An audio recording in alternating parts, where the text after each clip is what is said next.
technical glitch. But like I was saying, Daybreak is the show that you are watching as we start off your mornings in a better fashion. Of course, keeping you updated or keeping you with fresh information when it comes to the world of current affairs, entertainment, sports, economics, and of course, your social life. You can always make it a date with us here each and every day as we do traverse and speak, digest those matters in there that of course do touch the ordinary person and of course all Ugandans across the sphere. Now, as I said earlier on, we'll be speaking matters of human rights and also breaking down the just implemented NEMA Express penalty scheme. And of course, we understand that earlier on in 2019, Parliament did pass an amendment when it came to the National Environment Management Act, which is now of 2019, and that is number 5.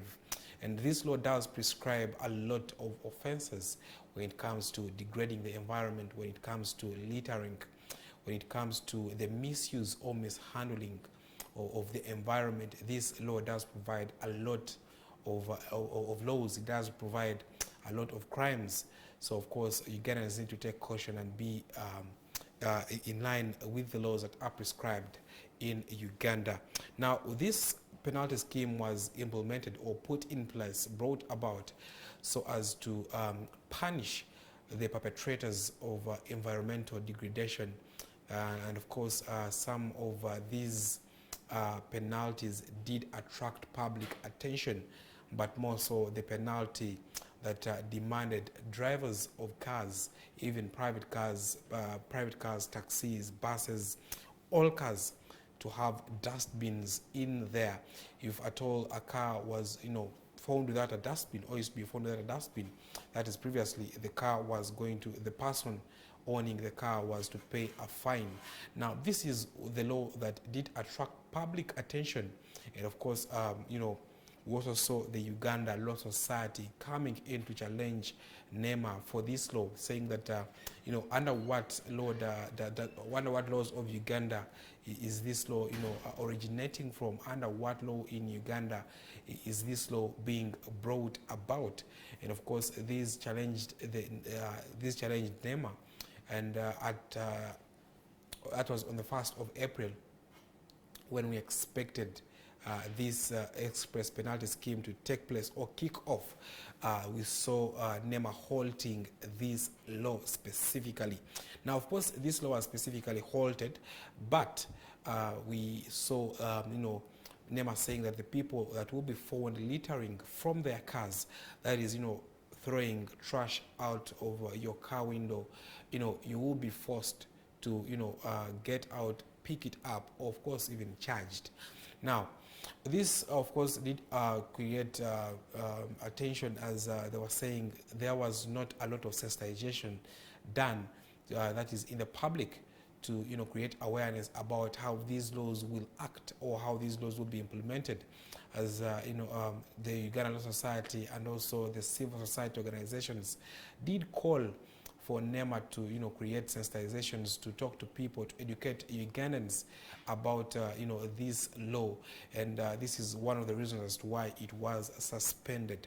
However, other laws that were stipulated, or other penalties that were stipulated in the express penalty scheme, will be enforced by the law enforcers, and of course we have the police, which will be working hand in hand with NEMA to enforce these guidelines and penalty schemes.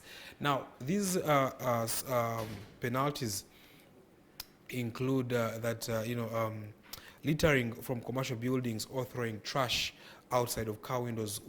A person will face an instant fine of 6 million Uganda shillings, and also littering around residential premises and commercial buildings will also be attracting a fine of 6 million Uganda shillings.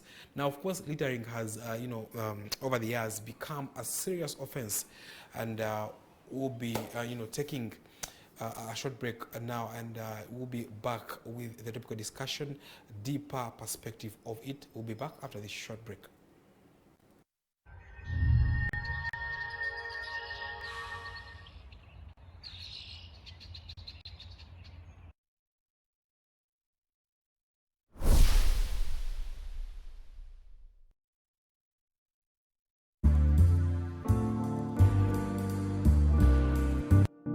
you looking for a one-stop center to host your conference or meeting, wedding parties, workshops or seminars?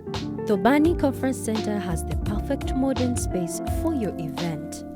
We have spacious outdoor and indoor space to accommodate over 1,000 and below 150 people, offering free lighting, LED screens, free sound system, free chairs, free Wi-Fi, and secure basement parking space. Drop by at Cafe at 2 and we will be at your service with our finest coffee, espresso, cappuccino, and cafe latte. Enjoy incredibly delicious meals, grab a milkshake or a cocktail juice. Only at Cafe at 2. And that's not all. We have the latest video games for the game lovers. We are located in the city center at the Tobani Center Building Level 2 along Ginger Road opposite DFCU Bank. For more information and bookings, call 0772 307875 or 0750 647486. Tobani Conference Center, the place to be.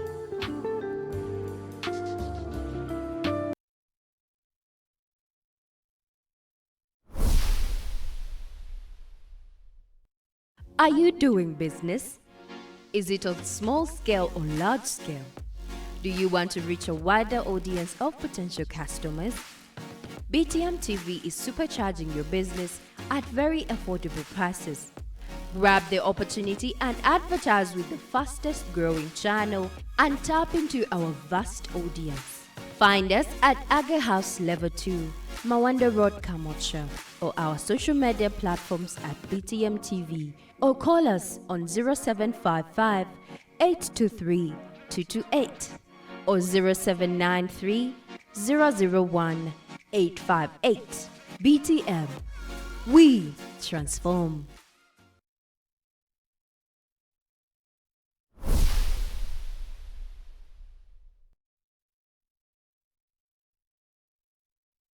Don't miss on BTM.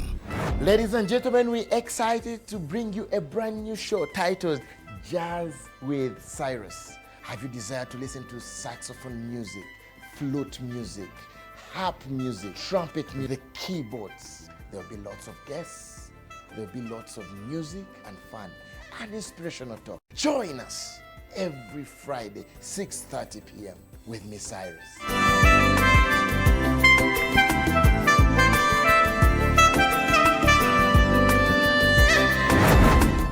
Sit back and relax with BTM. We transform.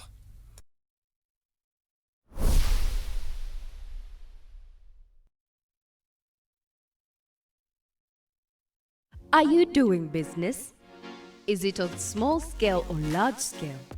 Do you want to reach a wider audience of potential customers? BTM TV is supercharging your business at very affordable prices. Grab the opportunity and advertise with the fastest growing channel and tap into our vast audience. Find us at Aga House Level 2, Mawanda Road, Kamocha, or our social media platforms at BTM TV, or call us on 0755 823 228 or 0793 001 858. Business? Is it on small scale or large scale? Do you want to reach a wider audience of potential customers? BTM TV is supercharging your business at very affordable prices. Grab the opportunity and advertise with the fastest growing channel and tap into our vast audience. Find us at Aga House Level 2, Mawanda Road, Kamocha, or our social media platforms at BTM TV, or call us on 0755 823 228 or 0793 001 858. BTM, we transform.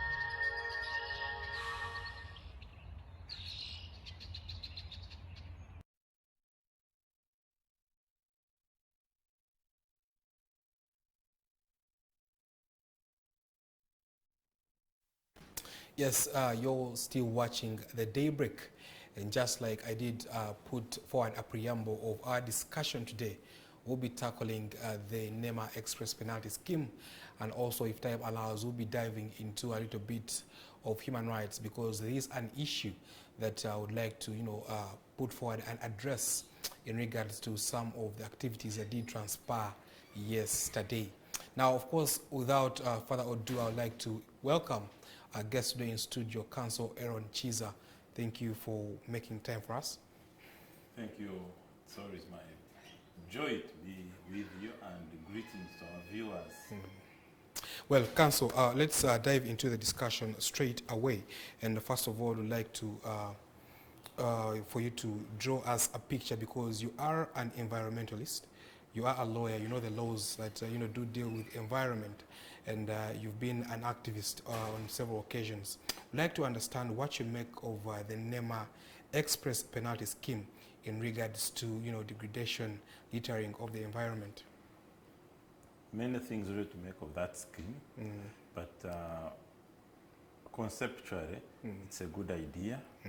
It signals commitment of the environmental regulator to reduce or stop the plastic pollution, the waste, unprincipled, irresponsible disposal of waste, and one of the familiar examples of which is a bottle, plastic bottle, a plastic bag flying out of a very nice car on a highway of a responsible looking gentleman or woman of this great nation. So the idea is good. It's important that people who dispose waste irresponsibly, people who pollute our environment, are stopped. There is no doubt about that. It is also, again, shows that NEMA can unfortunately handle only the smaller things, because, and I support the NEMA to do this. I just want them to do it consistently, responsibly, and anchor it on clear legal provisions. Isn't NEMA looking or targeting the ordinary Ugandan and leaving out the big fish, or maybe the critical issues, which could be including the people who are now building in wetlands, and some of them happen to be government officials, but then being sidelined and then focusing on the smaller fish? Yeah, it is clear that government agencies cannot handle the big fish. They cannot handle the crocodiles. They will normally go for the mukene. So we are torn between praising or condemning people who target mukene and people who do completely nothing. At least the NEMA is doing something, and the new leadership is certainly better than the previous leadership. They are at least trying. We just expect more from them. We expect more and better. We want them to really stop degradation of wetland and deforestation of our forests, including natural forests. We understand that someone is even putting a petrol station near Zoka Forest. NEMA stopped the Hoima sugar from further degradation of Goma, and to restore the degraded area. They are not doing that yet. We want more energy from NEMA against the deforester that Hoima Sugar Limited is in destroying our forests in the Albertine region. We want NEMA to fork out the big fish, the crocodile, the hippopotamus, the hippopotamus in the waters yes. of Uganda's environment. As well as the small fish, to be very certain. It's not like the small fish should pollute. No, no one should pollute our environment, because our food, the air we breathe, our shelter, the medicine, all of it comes from the environment. Well, Council, when we speak in legal terms, that is under the laws of Uganda, what law provides, or under what law does NEMA now start to bring up these express penalty schemes? What law backs the express penalty schemes? NEMA has been asked, and they haven't clarified the section of the law that does that, and it is their duty to anchor their interventions in law. And for these types of punitive schemes, they need to foreground it with an ambitious environmental education campaign.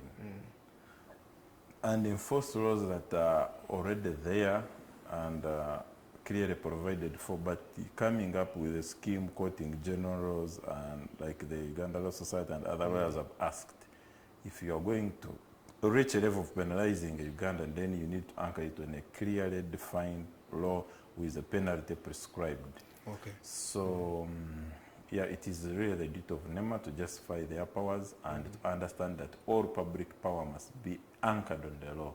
And unlike individuals who can do anything, that the law does not stop, public officials and public agents can only do that which the law has allowed them to do. Now, when you look at some of these fines, if I could just read a few for you: littering around residential premises and commercial buildings, attracting a fine of 6 million, and then throwing litter or trash out of your car, attracting a fine of 6 million also. Then failure to conduct environmental social impact assessment for projects, attracting a fine of 1 billion or 15 years. Council, are these fines realistic? Isn't this going to be providing for extortion? Yes, to encourage corruption, because people cannot afford to pay these, when even the traffic fines are a problem to pay for some people. So I think they were, especially for this small, I don't care about the investor paying $1 billion, but if you're going to ask someone here in Mawanda Road, if you go out, you're going to find someone whose capital is like 200,000. Even 50, even 50. You get me? So now someone's capital has waste of 6 million. So are you actually telling them to completely go out of business? That's not the purpose of the law. The purpose of the law, even punitive law, should be to reform your character, to warn you. So they are coming with too much force when they are, at least in theory, yet they have been a sleeping giant. They need to worm their way into the public. They need to conduct a massive public education for this good idea. It's a good idea. We must stop waste, we must stop pollution, we must stop environmental degradation.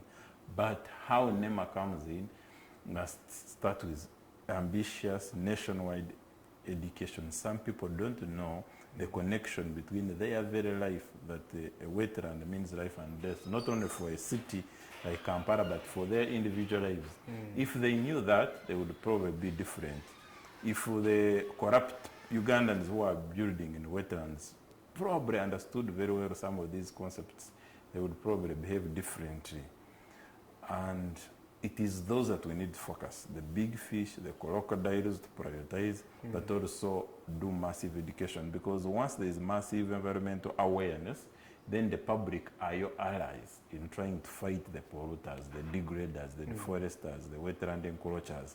But once the public does not know or is ignorant about the good purposes you are pursuing, the motives of your purposes, they don't see the uniformity, the consistency, they don't see the fairness that the big fish can also be made an example of, can be stopped, and we still have like a third of the city in the wetland, then there is a problem.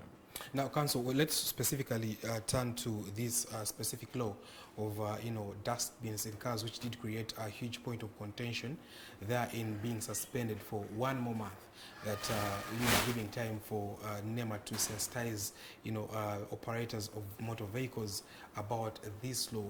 Was this really realistic? Now, specifically this law, is it realistic to, fine someone for not having a dustbin in their car? Yeah, it is realistic conceptually, but the fine is big and so on and so forth. So you need time. First of all, you need education. Sensitize them why they need a dustbin before you put a dust. But for them, they started with the penalty, then they have not even done the sensitization. So sensitize the people, then give them enough time to install the gadgets you want them to install, the dustbins, and then give a reasonable penalty. How much does a taxi work in a day report? It would be around 70. Okay. That is at most. Okay. Let's say it reports 100. So now you are saying that they get a dustbin of how much. So you need to know people's general income. You get me? So because now you are saying the taxi will pay the same thing as a bus, as a room for people. As it is. Yeah. Then a tuk-tuk. What are you talking about tuk-tuk? So I think it shouldn't be excessive. The first thing should be people should know it is bad. Even if it is actually nominal, it's okay. Like even if you said for a taxi pay 20,000, maybe, and that will be painful enough. Instead of reporting 70,000, if you are going to report 50,000, and it might be deducted from your cut, so you have not worked that day literally, or you have not saved. That will be sufficient to storm your character, to warn you of the dangers of pollution, but it will keep you on the road. What I don't want is because of someone's failure to have a dustbin to get out of business, because these roads are for the people. Now, Council, when you look at the fines that were, just like we're speaking about them, not being to put the ordinary Ghana in shape, but to punish them or get them out of business. With these fines, if they are maintained, doesn't this now create a need for the judiciary, the judicial arm of government, to have special attention for these environmental cases? Won't there be a need to create environmental law, rather courts maybe, because this will see very many people falling culprits? Yes, the judiciary has long promised, but has never delivered an environmental court. The government has long promised, but has never delivered an environmental court. Maybe this time they will wake up and give the people an environmental court. Yes. It is long overdue. We need a court and judges and other judicial officers that understand environmental law, understand climate change law, that understand these concepts of pollution, biodiversity, ecosystems, and so on and so forth, and whose mandate is the way we have anti-corruption courts, wildlife courts, tax courts. None of those is as important as the environment. So we are leaving it late. I hope it's not too late, but the sooner we have these courts, the better. Okay. Well, Council, now I would like us to point to waste management in Uganda. As an environmentalist, you've traversed the country and seen how several people have managed waste in Uganda. How are we doing, and what effect does this have on the environment, on climate? So one time, Antonio Guterres, the Secretary General of UN, put it very clearly that nature is not a toilet. The way we dispose of waste should be responsible. But even before you dispose of the waste, it starts with your consumption habits. And don't overconsume. Consume only what you really need. Consume responsibly, and try to avoid non-degradable substance, things like poveras, plastic bags. If you can avoid, if you can reuse, get a bag that you can use many times. That is at the individual level. And if you can reuse it, and if you can even in the initial use a bag that can eventually rot when you decide to let go of it, then demand will determine supply. If we demand less plastic, then the plastic manufacturers will be more responsible or will be out of business. Yeah, the only plastics that are really worth keeping up are those that are used like in the catheters for medical purposes. But most of these plastics, they are substitutes. They are substitutes that can rot, and it's them that we should use, starting from our families, starting with business people who are owning supermarkets. There was a time we go back and forth. There's a time when you would go in a supermarket and you find these alternative paper alternatives. But they are now dying out reed slowly. alternatives, but they are dying out. They are not even respecting the law to get the higher volume boveras. So We need to stop randomly disposing of waste from our cars, just putting it on the road, blocking the road, and so plastic, when it gets into our rivers, it gets into our food. When it gets into our environment, so you think you're just disposing of fruit, but rather plastic and other waste, but it doesn't work like that. It still ends up in the environment. So it should be left to given professional processors, people who can actually recycle the plastic bottles into new bottles, into different products. There are ladies who do beads in them. There are people who do bags in them. People who can turn waste into an economic activity, an economic opportunity, a product, into a design to beautify us, into art. Those are the responsible ways of dealing with waste, but just throwing it away.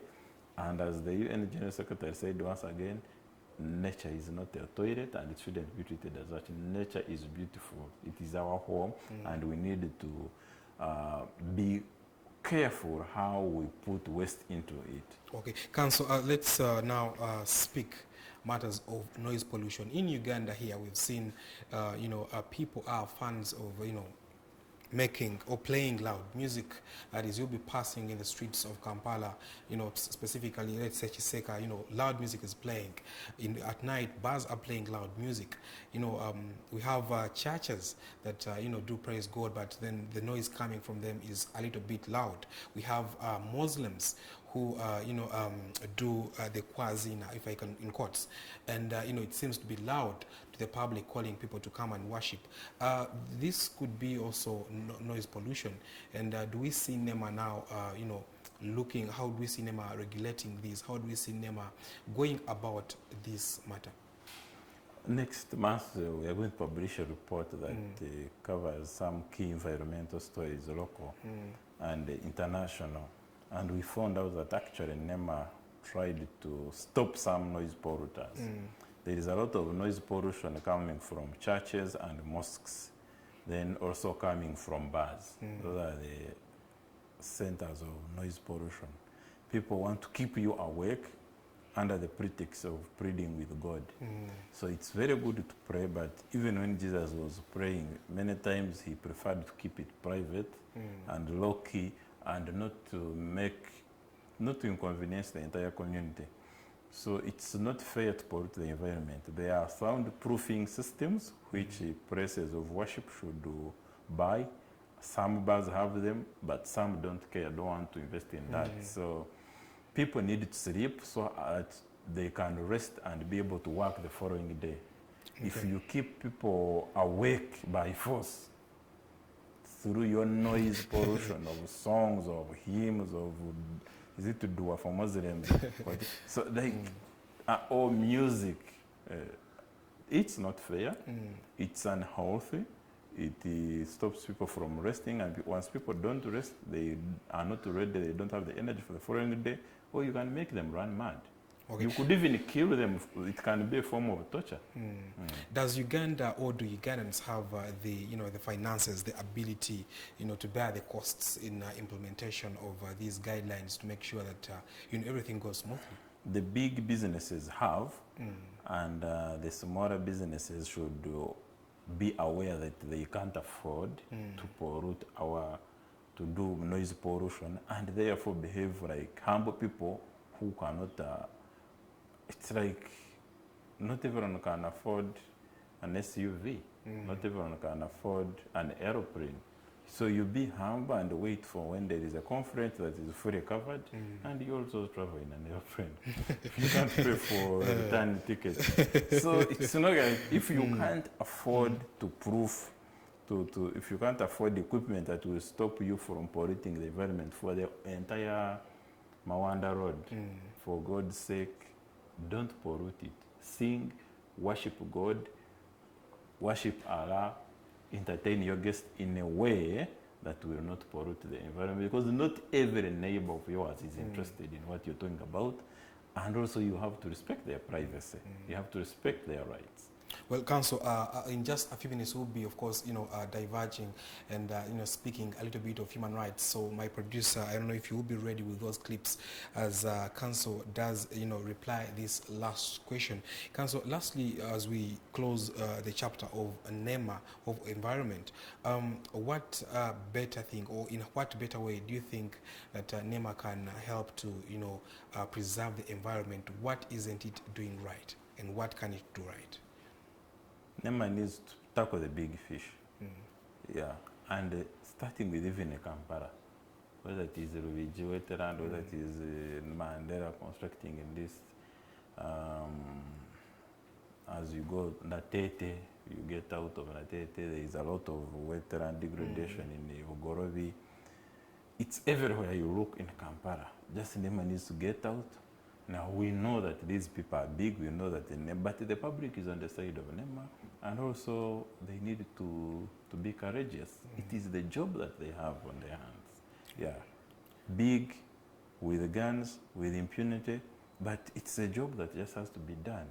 So NEMA needs to take risks on these big untouchables in the government who are cutting down forests, who are encroaching and burying wetlands with soil, who are polluting the skies with impunity. So the big man syndrome, the impunity in Uganda that is in other facets, that is in the governance of the country, has permeated the environmental arena and is destroying our environment and is stopping Ugandans from enjoying their constitutional right to a clean and healthy environment. Okay. Well, that is Council Aaron Chiza. He is an environmental lawyer. He is an environmentalist and also a human rights lawyer. And that is on that point that we'll be diving into matters of, human rights. I don't know, my producer, if that clip is ready, could you please play that video for us?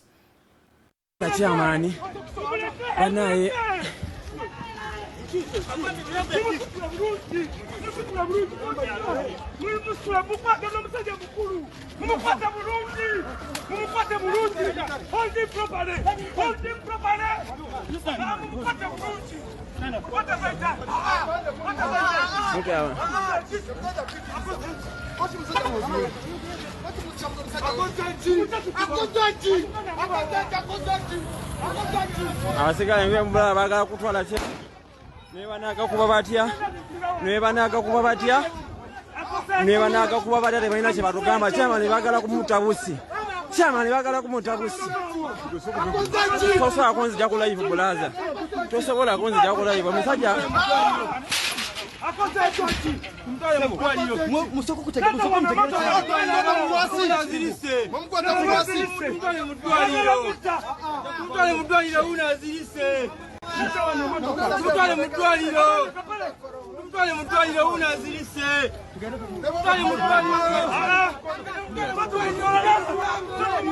nikola mulimu gwange. I'm doing my work.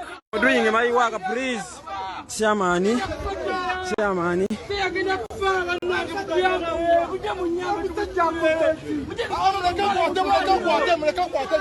Bikwate.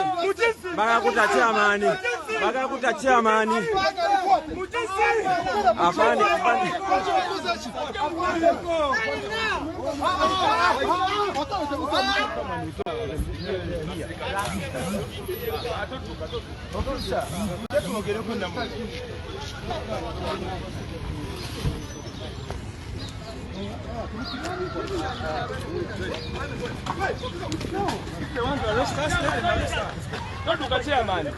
What have I done?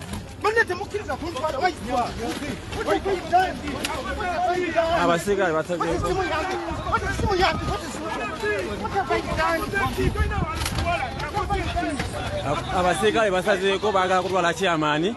Abasirikale basazeeko baagala kutwala chairman. Abasirikale basazeeko baagala kutwala chairman. Abasirikale basazeeko baagala kutwala chairman. Ko wena aliko kukabalinga. Abasirikale basazeeko baagala kutwala chairman. Abasirikale basazeeko baagala kutwala chairman. Abasirikale basazeeko baagala kutwala chairman. Abasirikale basazeeko baagala kutwala chairman. Abasirikale abasikale basazeeko baagala kutwala chairman bamukubye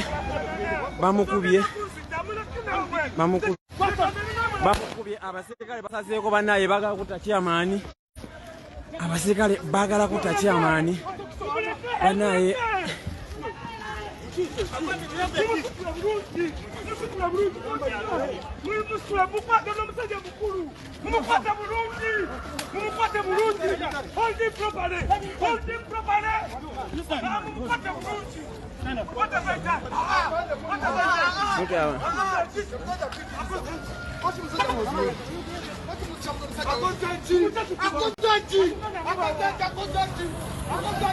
abasikale ngembula baagala kutwala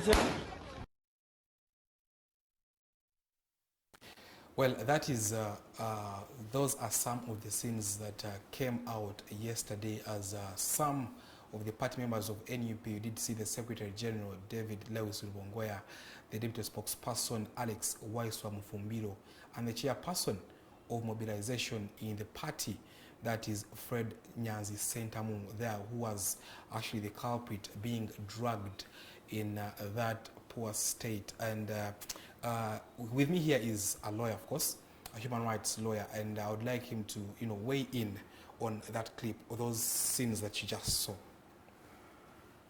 Yeah, it's unfortunate how police and the military keep interrupting the lives of ordinary Ugandans and politicians and activists in Uganda. I didn't see anything in that clip that warranted the presence of the military or even police, or like they were not even talking to the people they were trying to arrest. They were not showing. So basically, it's impunity. This is impunity. This is the opposite of rule of law. And this is police and military causing chaos instead of keeping law and order. And it shows you the odds that dissenters, people who oppose the regime of President Museveni, how high they have to climb, and the quality of governance we have in this country, how poor it is, because no one should be interrupted on their journeys randomly, cavalierly.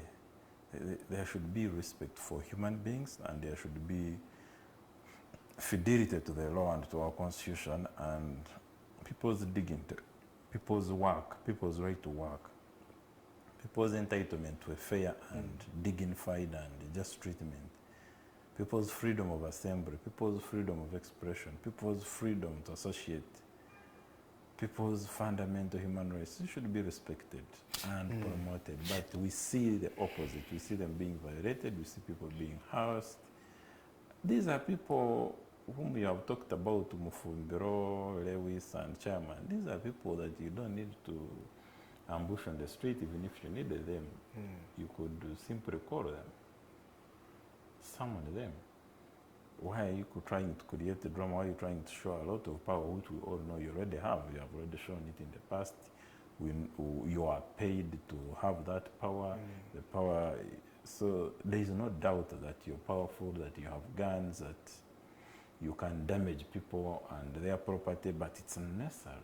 Is that even a proper way to arrest someone who someone who has done something wrong, who is on the wrong side of the law? Is that even a way that one can be arrested? And if not, what course of action, or maybe what course should be taken to apprehend these police officers? Arrests should be for a reason, and they shouldn't be random. And when they happen, they should be dignified. They should start with introduction. The words alone of a police officer can arrest, and they shouldn't involve the military. Generally, they shouldn't involve the military, and the rest is really a chaotic situation that police cannot handle. Clearly, police can arrest these no officials. Yeah, people can go to courts. They can go to even the disciplinary organs of the military and especially police. But courts are slow, and those disciplinary organs are really not wired to discipline their officials. So in theory, there are points you can take them to. There are areas you can cry out to. Sometimes you may get a remedy, sometimes you may not. Is there a hope for Ugandans who are continuously facing human rights violations? Is there a hope? Because when you look at all the discussions that are going around with the people that understand the law, just like yourself, we are seemingly seeing the hope that we had diminishing. So the hope is there, because hope is not so much about the oppressor, but the oppressed. You must find it within yourself to do things that make a difference, to create hope where there is no hope.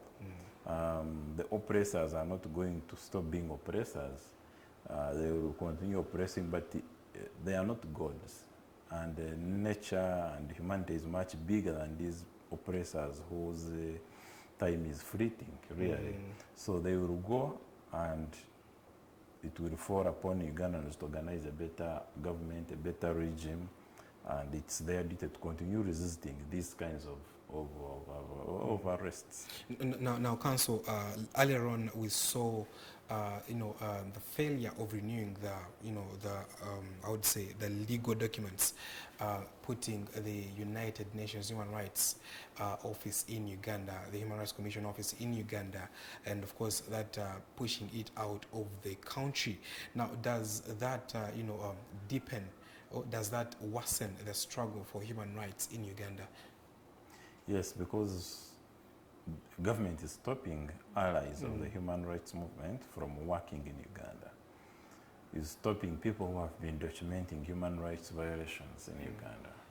Is stopping people who have been a connection, a gateway, a communication enabler between the Ugandan people and the international UN system, the human rights system. People whom, for example, presidential candidate could run to and present a petition. You remember on 17th February 2021, Bobi Wine went there or attempted to go there. And journalists were beaten badly. Yeah, many journalists were tortured and their heads broken, their cameras broken, and so on and so forth. So they were doing good work, of course, mostly diplomatic, that most people cannot see, no, but they were doing good human rights work. They are allies of the human rights movement, and because of their good work and their good motives, they are being stopped, or they have been stopped. And if they were another useless entity, they would be allowed to operate forever. But because they did good, because they executed their mandate, the government is uncomfortable with them. Okay. Well, Council, lastly, I cannot let Ali Go Brain go without getting this perspective about the anti-homosexuality bill. Where do you stand as a lawyer, and with the transparency, or with what is transpiring currently, where does this put Uganda as a nation internationally? Before we go international, an anti-homosexuality law that tries to regulate and stop or interfere with sex between two consenting adults, even if they are on the same sex, is an overreach. It's an overreach. Government will not be in our bedrooms to see with whom we play sex or which styles we are going to use. And it should just forget. What government needs to do is to stop sexual violence, things like rape, to protect children from pedophiles, but stop confusing homosexuality with criminality, or criminalizing everything you don't understand about sexuality. People are different. I understand the Committee of Parliament received medical information, including that said that these things have always existed in all societies. So even at before you go to the international, at the domestic level, they need to treat very carefully. They need to stop worsening the vulnerability of homosexual people at police stations. They need to stop blocking their access to medicine, or feeling them unwanted in their families, in their churches, and in their communities. These are human beings. Their sexuality is not a sickness, or it's not a crime. They are not terrorists. They it is a waste of time and it is a misleading of the country to equate homosexuality with corruption, to equate homosexuality with rape, with defilement, with death, with murder, and whip up people's emotions and stop them really from focusing on the real issues into that adult sex. At an international level, it could have some repercussions because some of our development partners are uncomfortable with it on human rights grounds. The UN High Commissioner for Human Rights has given a clear press statement and clarifying how it's one of the worst homophobic laws in the world. So it is not worth the energy, worth the resources. That parliament should stop discussing sex, people's husbands and nyege and get down with real work that can help Uganda to go into, to develop Uganda business. Okay. Very many thanks, Council Aaron Chiza, for making time for us today and, giving us a deeper perspective of all those matters, human rights and the environment. We do appreciate you. Thank you. Well, that is what we had for you today. That is on the Daybreak. My name is Bruce Mugabi, and we did internalize on matters of National Environmental Management Authority. The laws that were just put in place, and also the express penalty scheme. And also therein, you got the view of Council Aaron Chiza, a human rights lawyer, when it comes to the anti-homosexuality bill. We'll be saying good morning and have a blessed day.